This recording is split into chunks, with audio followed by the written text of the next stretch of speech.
Kalau ketemu soal akar dan pangkat masih bingung gimana cara ngerjainnya? Yuk kita bahas bareng-bareng. Oke, teman-teman, tentang akar dan pangkat ya. Soal akar dan pangkat itu juga cukup sering muncul di dalam soal TIU ya, TIU SKD, di kedinasan maupun juga SKD CPNS. Nah, mungkin teman-teman masih sering kesulitan untuk mengerjakan soal tentang akar dan pangkat. Nah, kali ini saya akan coba untuk memberikan penjelasan dan juga tips agar lebih mudah dalam mengerjakan soal tentang akar dan pangkat. Oke, kita mulai. Pertama yang harus kita perhatikan adalah dua tabel ini, teman-teman. Dan juga dua tabel ini. Kita sama-sama baca ya. Tabel pangkat ada tabel kuadrat yang pertama. 1 pangkat 2, 1 atau kuadrat ya. 2 kuadrat sama dengan 4. 3 kuadrat sama dengan 9. 4 kuadrat sama dengan 16. 5 kuadrat sama dengan 25 ya. Ini 25, sorry. 25. Salah ketik. Salah tulis ya. Ini 25. 6 kuadrat sama dengan 36, 7 kuadrat sama dengan 49, 8 kuadrat sama dengan 64, 9 kuadrat sama dengan 81. Nah, yang kita lihat di sini apa?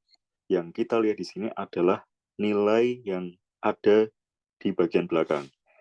Nih, 1 berarti 1, 4, 9, 6, 5, 6, 9, 4, dan 1.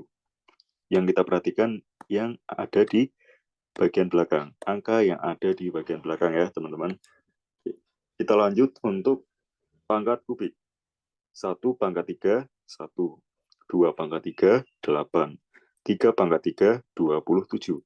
4 pangkat 3, 64. 5 pangkat 3, 125. 6 pangkat 3, 216.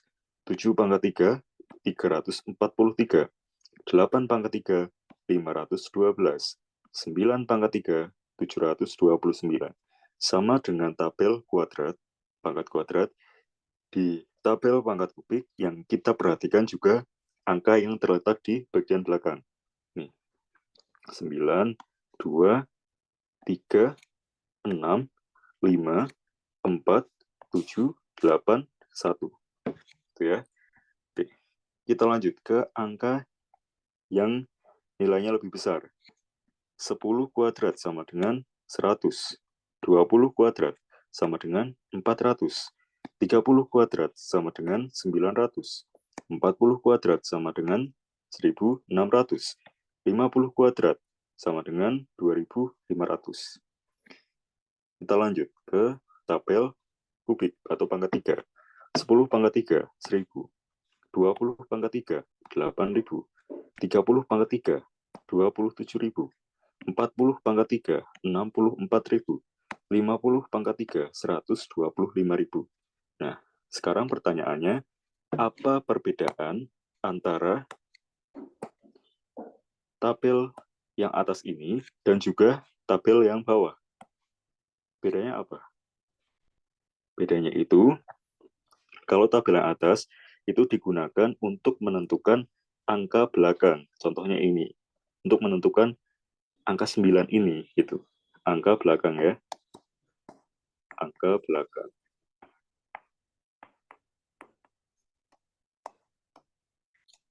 Nah, sedangkan kalau untuk tabel yang di bawah ini itu digunakan untuk menentukan angka yang ada di bagian depan. Contohnya 20. 20 ini ya, angka 2-nya. Angka yang terletak di bagian depan. Nah, kalau teman-teman masih bingung, kita langsung lanjut ya ke contoh soal. Kita mulai dari soal yang pertama. Akar pangkat 3 dari 24.389 adalah, nah, pertama, kita lihat angka depannya dulu, 24.000. 24.000. Nah, 24.000 ini berarti ada di mana, teman-teman? Ada di antara 20 pangkat 3 sampai dengan 30 pangkat 3. berarti ada di sini 20 sampai 30. 24 ini. Nah, berarti masuknya ke 20. Berarti angka depannya adalah 2. Kemudian kita tentukan angka belakangnya. Kita lihat ini. Angka belakang dari akar pangkat 3 dari 24.389 adalah 9. Kita lihat di sini tabel pangkat kubik. Yang belakangnya 9 itu berapa? 9 juga. Nah, karena itu berarti akar pangkat 3 dari 24.389 itu adalah 29. Duanya didapatkan dari ini ya, angka depannya 20. 9-nya didapatkan dari 9 pangkat 3. Gitu ya teman-teman. Oke, kita lanjut ke soal nomor 2. Akar pangkat 3 dari 50.653. Kita lihat angka depannya 50.000. Nah, 50.000 berarti terletak di mana? 50.000 berarti terletak di sini ya teman-teman. 50.000. Nah, karena itu berarti angka depannya adalah 3. Karena ikut 30 pangkat 3. 3 ya di sini. 3. Nah, kita tentukan selanjutnya untuk angka yang ada di belakang ini. Kita lihat dari sini. Nah, yang belakangnya 3 itu berapa? Nah, kita cari, 7 ternyata. Berarti akar pangkat 3 dari 50.653 adalah 37. Gitu ya, teman-teman. Mudah ya. Kita lanjut ke contoh soal nomor 3. Nah, contoh soal nomor 3, angkanya itu cukup besar. Akar pangkat 3 dari 636.056. Kita lihat juga dari angka depannya, 636.000. Kita lihat di sini, oh kalau dari tabel ini ternyata kita tulisnya maksimal 50 pangkat 3 nih. Dan itu hasilnya 125.000. 125.000 dengan 636.000 ini kan selisihnya cukup jauh. Nah, karena selisihnya cukup jauh, jadi kita cari gitu, cari yang paling dekat. Nah, cari yang paling dekat. Berapa pangkat 3 yang hasilnya paling mendekati 636.000. 636 kita lihat di sini. Kita fokusnya ke angka 636 ini. 636 berarti ada di antara 8 pangkat 3 sampai 9 pangkat 3. 636. Nah, berarti ikutnya angka 8.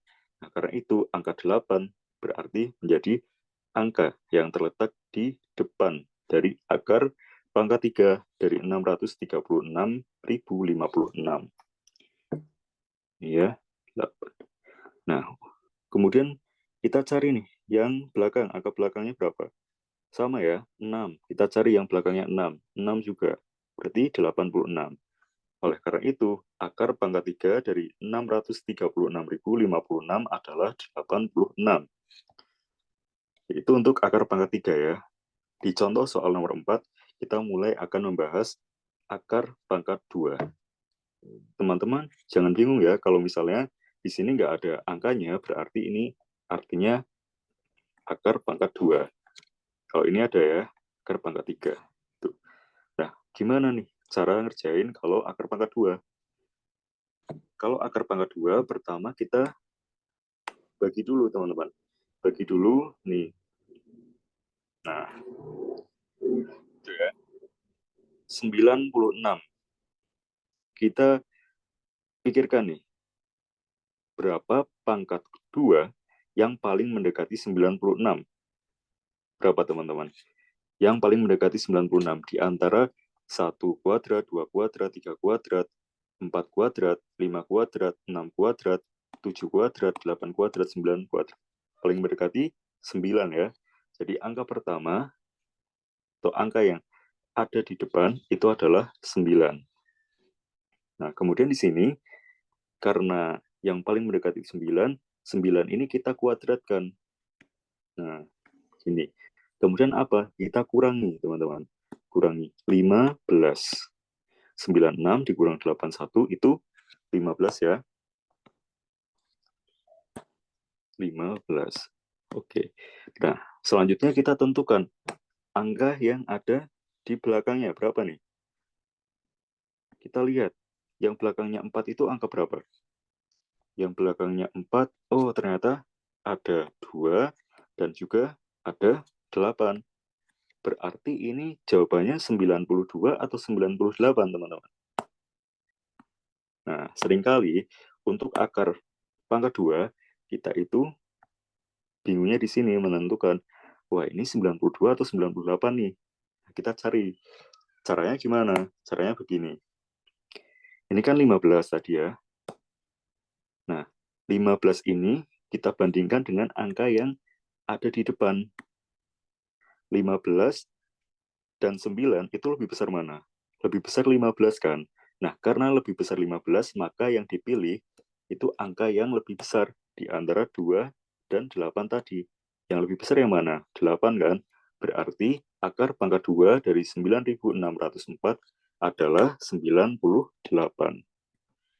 Itu teman-teman. Oke, paham ya? Kita lanjut ke soal nomor 5, soal terakhir. Akar pangkat 2 dari 5.476. Kita bagi dulu. Sama ya dengan yang di atas. Kita cari nih, berapa pangkat 2 yang paling mendekati dari 54. Kita lihat di sini, 64, 49. Oh, ternyata 7 pangkat 2. Berarti angka depannya adalah 7. Oke, nah kemudian 7 ini kita pangkatkan 2 lagi. Kita tulis di sini, 49. Lalu kita kurangi. 54 dikurang 49. Berapa? 5 ya. 5. Nah, selanjutnya kita lihat lagi untuk menentukan angka belakangnya. Yang belakangnya 6 itu berapa, teman-teman? Yang belakangnya 6. Oh, ada ini. Ada 4 dan juga ada 6. Nah, kira-kira akar pangkat 2 dari 5.476 itu 72 atau 70, oh sorry, bukan 72 ya, tapi 74 atau 76 nih. 74 atau 76. Sama, kita gunakan cara yang ada di nomor 4. Kita bandingkan. Kita bandingkan 5 dengan 7, itu lebih besar mana? Lebih besar 7 kan? Nah, karena lebih besar 7, maka ini kan 6, yang belakangnya 6 itu kan ada 4, dan ada 6 itu sendiri kan? Nah, karena 5 dan 7 itu lebih besar 7, maka yang dipilih berarti berapa? 4 ya. Nah, jadi kesimpulannya gini, kalau hasil pengurangan itu lebih besar daripada angka yang ada di depan, berarti yang dipilih itu angka yang besar juga di antara 2 dan 8, di antara 2 dan 8, antara 2 dan 8 itu kan yang lebih besar kan 8. Nah, maka berarti yang dipakai adalah 8. Nah, untuk nomor 5 ini, yang paling mendekati 54, saya ulangi kembali kan 49. Nah, 54 ini dikurang 49 menghasilkan angka 5. Dan tadi kita sudah dapat untuk angka depannya, itu adalah 7. Nah, kemudian 5 dibandingkan dengan 7 ini. Ternyata 5 lebih kecil. Nah, karena 5 lebih kecil, maka kita pilih angka yang lebih kecil juga, yaitu angka 4. Sehingga akar pangkat 2 dari 5.476 adalah 74. Oke, gitu ya teman-teman untuk akar dan pangkat.